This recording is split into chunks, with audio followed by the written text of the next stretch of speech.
We are in Edinburgh. We are at the top of what is called Castle Wine, which is at the top of the Royal Mile. The reason why it's called the Royal Mile is at the top end is Edinburgh Castle, at the bottom end is Holyrood Palace, which is where the Queen and her family stay when they come to visit. It's quite a magical place. But 3.8 million people come from all over the world to Edinburgh, driven by its historical significance and the architecture that surrounds it. It is, of course, also Scotland's capital city. It has a castle right in the middle of the town. It has, on one side of the city, a very, called the Old Town, which is very old and full of mystery and darkness and plagues and murders and all sorts of stuff. And then the other side is the New Town, which is the new birth of Edinburgh. So there's plenty for kids to get excited about. You dream about all the sort of things that go on here, the darkness, the Birkenhead, the grave robbers, the fact that J.K. Rowling comes from Edinburgh as well. Other thing that's unique around it is very compact. You can walk around the city to get from attraction to attraction, museum to museum, restaurants to bars. It's very walkable. It's got some great parks right in the middle of the park as well. Between the Old Town and New Town is Princess Street Gardens, which is a long park area for people to go and relax. There's obviously the festivals during the summer, there's the rugby at March, and there's obviously the world famous Hogmanay celebrations that people from around the world come to as well, and they're just terrific. Hogmanay is New Year's Eve, that's the Scottish name for it, Hogmanay, and basically it's a party, one big party, but we've managed to extend it out for a week. And there's all sorts of activities that go around it, fireworks, concerts, and then obviously on New Year's Eve, Hogmanay as we call it, is a big party.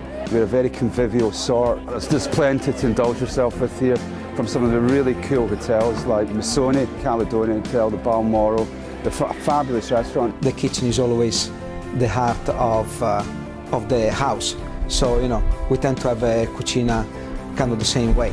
So, we do breakfast here, we do the lunch, we do the dinners, we do parties. People come to Scotland and of course they want to try, the local food here. So, we got, black puddings, we got the Scottish smoked salmon, that kind of things that people love. And, Scottish smoked salmon is really, really nice, it's really nice. SimplyIndulge to me means eating right, not too much, doesn't mean too much, but, good and meet the expectation that you have, of that place, and you can indulge yourself in that, because, the restaurant or whatever you're going, it actually gives you what you were looking for. So you can start to relax, indulge yourself, and the cucina restaurant, I think, is an important experience that you need to do while you are at Missoni. Edinburgh is a beautiful city. The hotel is placed perfectly 2 seconds away from the castle of Edinburgh.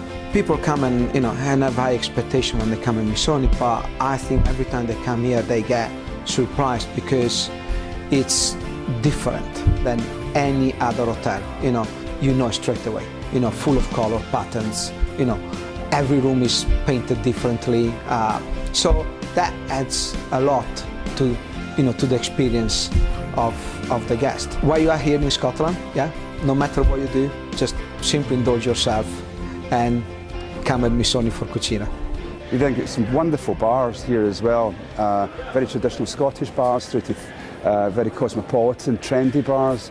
So from that point of view, there's lots to indulge yourself in. You can indulge yourself in fashion. There's a lot of Harvey Nichols is on St Andrews Square. The best brands in the world are in there. You can get your traditional tartan, indulge yourself, get a kilt made. So there's plenty to do and there's lots to indulge in. There is, of course, Scotland being the home of golf. There's a lot of golf courses in and around Edinburgh, and the British Open was played down at Muirfield, which is about 20 minutes away from Edinburgh. Some terrific golf courses. The whole East Lothian stretch, which is just down there, has all the beaches and all the golf courses. It's stunning. Because of the film festival, there's a renowned Edinburgh International Film Festival where there's lots of previews or premieres of movies, and it is attracted and a lot of support from people like Kevin Spacey. But you'll get everyone who's in the movies. You'll get Mel Gibson, you'll get Nicole Kidman. These are the people who regularly attend here. Well, obviously the new royal couple, Prince William and Kate, are terrific ambassadors for the country, and they support the UK and they also support Edinburgh as the capital city of Scotland. So the city get behind them very much so, and they do add a lot when they come and visit. Prince William had a stag party on George Street and was in the Opal Lounge, which if you do come, simply indulge there. It was fun. It is very culturally diverse. A lot of that's to do with the students that come to visit here and that come to study here as well. It's diverse from a business perspective. We have significant banks and financial services organisations HQ'd in Edinburgh. A lot of technology companies and high-tech businesses and internet businesses based here in Edinburgh. There's plenty of museums here, whether it be modern art you're looking for, whether it be traditional art, whether it be historical art. That is very well catered for. In terms of young people, there's plenty to do. There's enough nightclubs, enough bars to keep yourself occupied. Whatever it is your passion, we in Edinburgh invite you over to Simply Indulge in our wonderful city.